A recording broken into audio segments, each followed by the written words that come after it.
Egypt celebrates Revolution Day, the 6th anniversary of the overthrow of King Farouk, with President Gamal Abdel Nasser smilingly accepting the acclaim of 250,000 in Cairo.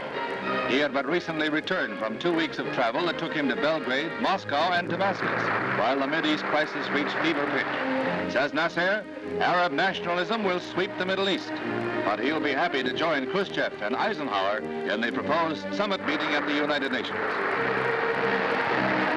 In Lebanon, Robert Murphy, the State Department's ace troubleshooter, met President Camille Chamoun, opening his task of mediating some compromise between Lebanon's clashing factions that would permit withdrawal of United States troops. New presidential elections have already been deferred to permit the choice of a candidate acceptable to all.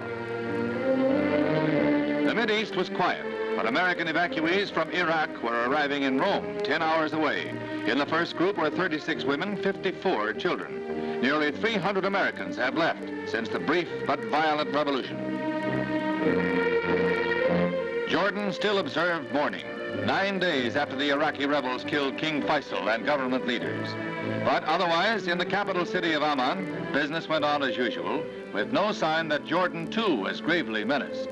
Until the arrival of British troops, all flags at half-mast, and King Hussein, in his first appearance for the camera since the crisis began, demanded that the slaying of his cousin, King Faisal, be punished.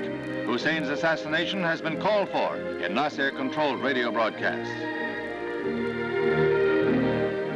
American economic aid bolstering the Jordan regime takes the form of an immediate airlift of desperately needed oil and gasoline. Giant Globemasters fly in 1,000 tons daily to replace the supply cut off by rebel activities in Iraq and Lebanon. A grant of $7.5 million in addition has been made available to help out young King Hussein.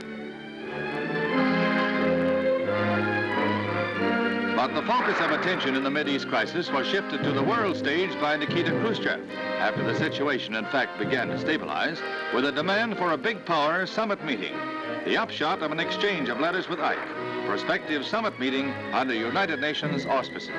It promises to be the most portentous international meeting since World War II.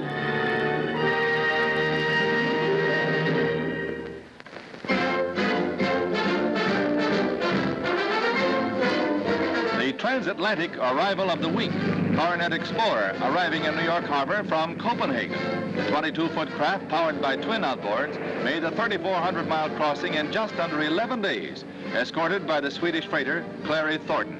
It was a stormy crossing. 5 times the crew took shelter aboard the mothership. But even with the freighter at hand, the voyage was a severe test, for the cruiser had to maintain a pace of better than 17 knots, despite storms and heavy swells.